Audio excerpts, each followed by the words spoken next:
അച്ഛാ പോവാണേ. സൂക്ഷിച്ചു പോണേ മോനെ. എടാ എന്നെ അങ്ങോട്ടൊന്ന് ഇറക്കാവോ? നീ അങ്ങോട്ട് ഈ ജീൻസ് ഒക്കെ ഇട്ടുണ്ട്? നിനക്കെന്താ ഞാനല്ലേ ഇടുന്നേ, നീ എന്നെ കൊണ്ട് വിടണ്ട. ഞാൻ വിടുന്നുമില്ല, നീ പോകുന്നുമില്ല. അയ്യടാ, അത് പറയാൻ നിന്റെ ചെലവിനാണോ ഞാൻ ജീവിക്കുന്നത്? മതി എടാ, അവക്ക് ഈ പ്രായത്തിലടാ ഇതൊക്കെ ഇടാൻ പറ്റുള്ളൂ. ഇടട്ടെ.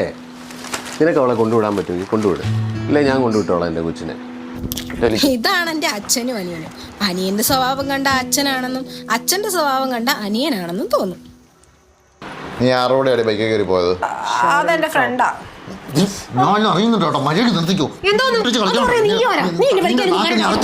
എന്നാടാ ഇവിടെ രണ്ടും കൂടെ 24 മണിക്കൂറും കിരിയും പാമ്പും പോലെ? നീ നിന്റെ ബൈക്ക് പിള്ളേരെയൊന്നും കയറ്റാറില്ലല്ലോ അല്ലേ? എന്നെ പോലെയാണോ ഇവള്? അത് ശരി. അങ്ങനെയാണ് ഒരു കാര്യം ചെയ്യും, ബൈക്ക് ഇവിടെ ഇരുന്നോട്ടെ, ആരെയും കയറ്റണ്ട കേട്ടോ. മോളെ വീട്ടിൽ കയറ്റാൻ കൊള്ളാം.